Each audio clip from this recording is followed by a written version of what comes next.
Alrighty, hello everybody. So, we are moving on to texturing, which is the act of coloring all of this gray mesh, right? Now, you might want to do a little bit of file prep first, okay? Note, if you're going to be doing any sort of baking, you want the high poly and the low poly stuff to be matching up perfectly. That's the entire point of that quad draw. The advantage of that is that you can bake on that high poly data, if you have it, onto that low poly, okay? I'll be displaying that at some point, but right now we need to fix up our file, okay? There's going to be a lot of unused polys on your character, most likely. Especially if you did any Z remeshing. Note that I've already gone in and deleted some of these faces here, right? Some of those objects are completely occluded. So, especially for a games environment, you should really go in and delete any face that will never be seen. See how the helmet completely encapsulates the face? So this guy, he's never taken off his helmet, otherwise you'd see this, right? Now, if you did have a scene where a character does take off a jacket or their boots or something, right? Then you'd need the mesh underneath. But here you can see, boom, that has the leg has no mesh under there. So it's very simple to do this. You simply go into that object. And if you press 4, you can see wireframe mode, and you can look through your mesh, and you can delete stuff that you don't need. All you need to do is go into face mode and delete that stuff, right? So very easy to do. If you have to delete an entire object in case you exported like a subtool that is not used anymore, then just make sure you do that in object mode. You can't delete every single face in regular face mode on an object. You need to delete that in object mode. But yeah, so like this belt here, for example, I could definitely get rid of these faces on the back, right? Now you don't need to move it out to see it like that. You can always do Control 1, and that's gonna isolate select, and then you can go in and delete the stuff that you don't need. Press Control 1 again and just verify that you won't see it. I'm seeing that there's like a little bit of a hole right there where I deleted. So I'm probably gonna undo that and then keep those faces on the bottom there. And let's do delete again.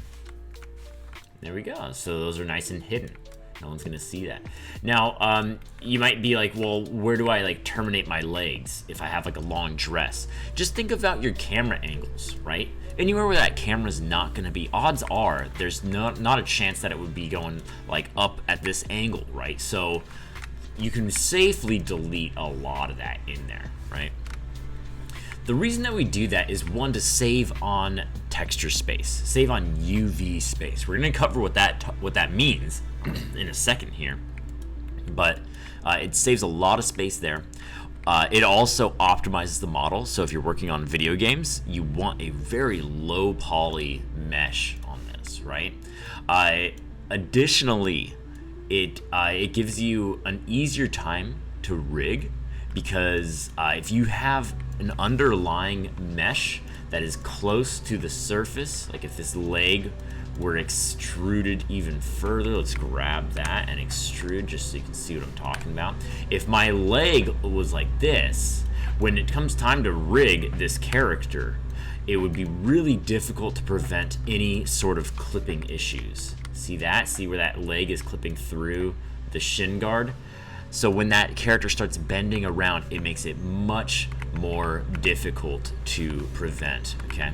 So do all that, and then another thing that you might want to consider doing is take every single object in your scene and do edit, delete all by type history on that. You also might want to modify freeze transformations. See how I have all these ugly transform values in there? We can just do a freeze transformations, and there you go. So that's a lot of the setup. If you need to restore, say you have an empty sleeve or something on this, let me just make Let me just pretend like I have one right here. I'm gonna go in axis normal. Let's push on this. Boom, there we go. And then let me delete this, that. There we go. So say I had like a shirt on my model like this, and you're like, well, it's very one-sided. That does not look very convincing, Mike. Like, well, what are you doing here, right? You can simply restore thickness to that. Now, remember, I recommend working with one-sided cloth on all of your sculpted cloth, right? It's way easier to deal with clipping like that if you keep it one-sided. And then in ZBrush, use dynamic subdiv to restore it. But you might be like, well, I quad drew this shirt. I don't know exactly what I can do for this. Just, guys, go in there, double click that edge, and extrude it. There you go. And then you have that nice little edge to the cloth, right?